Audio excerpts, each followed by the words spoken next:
Москве пройдет 8-й книжный фестиваль «Красная площадь». Это главное литературное событие нашей страны. В нынешнем году состоится в самом центре российской столицы. А в нашей студии мы приветствуем Венеру Шамсутдинова, заместителя главного редактора татарского книжного издательства. Здравствуйте, Венера. Здравствуйте, Венера. И вновь вас ждет Москва. Да.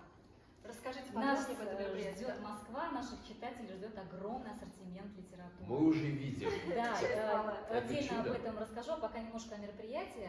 В этом году это мероприятие пройдет в офлайн и в онлайн формате, поэтому кто не сможет посетить, может увидеть это в онлайн формате.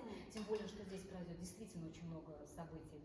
Но все-таки я советовала посетить бы все-таки в офлайн. Вот представьте себе, на каждом квадратном метре Красной площади это просто Соглашусь. очень много событий, и это мероприятие объединит в себе и издателей, и писателей, и поэтов, и артистов, и музыкантов.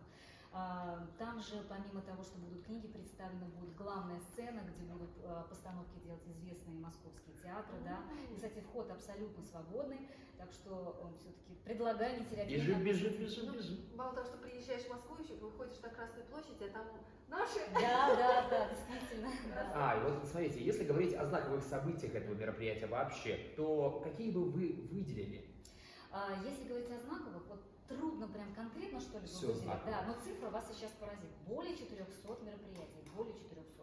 Да. Ого! Это будут разные площадки, как я уже сказала. Хотела бы остановиться, чтобы наши телезрители более подробно узнали. Это площадки художественная литература будет, детская литература, затем нон-фикшн, антикварная литература, музейные экземпляры, затем будет научный лекторий, это площадка впервые откроет свои двери, так скажем, где будет обсуждаться и представлены самые актуальные научные явления. Поэтому я думаю, что человек, зайдя туда, он просто будет разрываться, куда попасть. Конечно, это надо с раннего утра и до вечера. Татарское книжное издательство традиционно разместится на площадке региона России. Там, кстати, будет представлено издательство более 50 регионов Российской Федерации. Вы знаете, вот такой красивый национальный колорит. Каждый будет представлять свои издания. И мы, конечно же, на этот раз, как и всегда, прежде всего изучали спрос наших читателей. Если говорить также опять по цифрам, уже в Москву отправлено более 2000 экземпляров книг. Это 300 номинований, порядка столько 300 номинований. Очень у нас пользуется в Москве литература детская. Это, да, Я смотрю, хотела много продемонстрировать. представлены. Да. Вот именно, кстати, эти книги из серии детские энциклопедии, которые выпущены на татарском языке, эти издания были выпущены при поддержке комиссии при президенте Республики Татарстан по вопросам развития и сохранения татарского языка. И вот мы об этих энциклопедиях и у вас тоже в студии говорили не раз.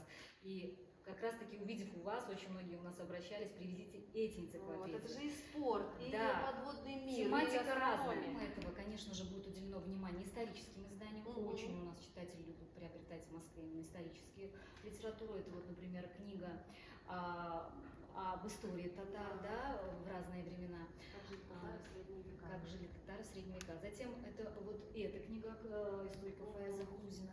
В общем-то, историческая литература будет представлена, это только вот два издания, будет больше разных книг.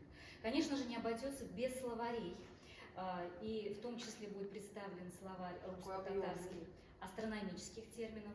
В том числе будут нотные издания. Кстати, очень многие спрашивают, вот как вы помните, наверное, очень часто в застолье хотелось взять песенник и исполнить известные татарские песни. Вот как раз эта книга с нотами. Да, она с нотами, она поможет и исполнять, и петь, и, в общем-то, книга тоже очень... Кстати, мне кажется, одна из важных составляющих, особенно для детей, как папа говорю, это сказки народные, Поволжье, что самое главное. Да, и самое главное, они очень все красочные, на каждой странице можно сказку прочитать и также вдохновиться красочными иллюстрациями.